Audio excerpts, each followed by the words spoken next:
2014, pendant mes vacances en Côte d'Ivoire, j'ai décidé de rencontrer une femme que je draguais depuis un moment. Donc le jour du rendez-vous, nous étions en train de discuter de tout et de rien.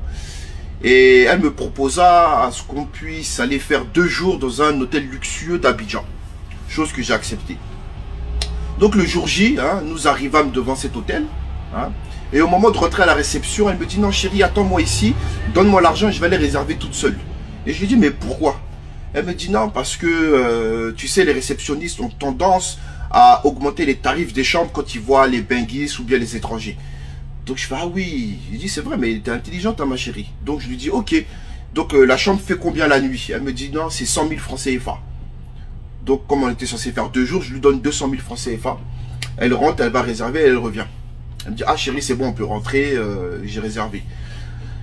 Donc arrivée dans la chambre, elle dépose son sac à main, sa petite valisette. Et moi je m'approche d'elle pour lui faire un câlin. Elle me dit: non chérie, calme-toi, on a 2 jours, on a tout le temps. Je vais aller prendre ma douche. Quand j'aurai fini, tu iras prendre la tienne et là je vais m'occuper de toi. J'ai dit: d'accord, il n'y a pas de souci. Elle va prendre sa douche, elle ressort, elle se pommade et tout. Donc à mon tour de rentrer dans la douche, et elle m'interpelle. Elle me dit: ah chérie, avant que tu prennes ta douche, s'il te plaît, est-ce qu'on peut prendre le service champagne? Tu verras, c'est vraiment un très bon champagne. Donc, je lui dis: bah ok, ça fait combien? Elle me dit 80 000. Je compte les 80 000 et je lui donne. Donc, elle se dirige vers son sac à main, elle prend son portable et elle sort. Donc, moi, à mon tour, je vais prendre ma douche. 10 minutes après, je finis. Je reviens dans la chambre et elle n'est toujours pas revenue. Donc, je me couche sur le lit, je m'endors pendant au moins 1 heure, 1h10 par là. Et je me réveille, elle est toujours pas là. Donc, je prends mon portable pour l'appeler. Et à ce moment-là, j'entends coco. Donc je me dis: ah, enfin elle est là. Donc j'ouvre la porte. À ma grande surprise, je vois le réceptionniste. Et il me dit: bonjour monsieur, excusez-moi de vous déranger, mais vos 2 heures de passage là sont finies. J'ai dit: 2 heures de passage comment? Il dit: oui, la dame qui est venue réserver tout à l'heure, elle a pris 2 heures. J'ai dit: mais non, on a pris 2 jours. Il dit: non, non, non, vous avez pris 2 heures. J'ai dit: mais attendez, la dame avec qui je suis venu là, vous l'avez pas vue?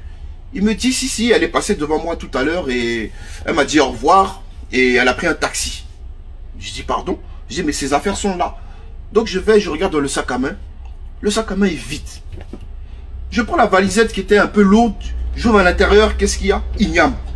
Je dis: ouais. Je regarde le réceptionniste. Le réceptionniste me regarde. Lui et moi, là, on a commencé à applaudir. J'ai dit: ouais, femme. Les gars, on se croit dangereux, hein, mais ouais, femme est plus dangereuse que nous. Oh, oh, non, ça là, j'oublierai jamais.